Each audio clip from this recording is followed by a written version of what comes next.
maladan yamdu. Take the locus we mon me share goy a post bangdu. Dung sell nok du mandurat. She liu we mon. Shandal locus we mon me salagoy maladan yamdu. Take the locus we mon me share goy a post bangdu. Dung sell nok du mandurat. She liu we mon. I shan't more the take we mon. I shan't more the tataka. I shan't more the take we mon. She a goida a post bang. I shan't more the take we mon. I shan't more the tataka. I shan't more the take we mon. She a goida a post bang.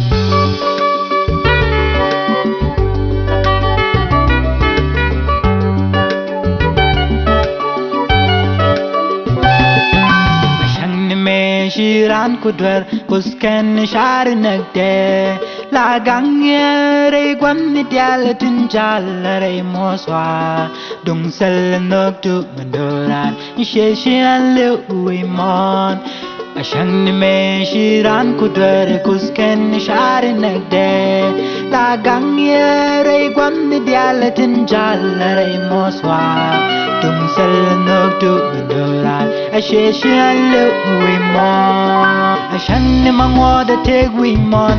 I shan't more the tataka. I shan't more the take we mon. She a goida a post bang. I shan't more the take we mon. I shan't more the tataka. I shan't more the take we mon. She a goida a post bang.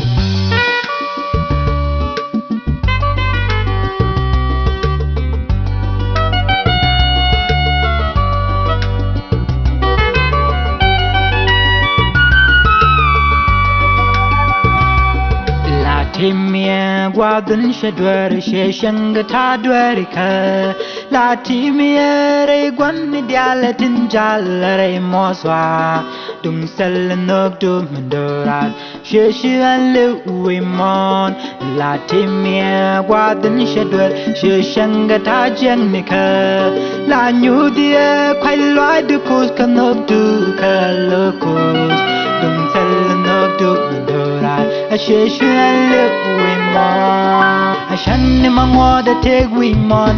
I shan't more the tataka. I shan't more the take we mon. She a goida a post bang. I shan't more the take we mon. I shan't more the tataka. I shan't more the take we mon. She a goida a post bang.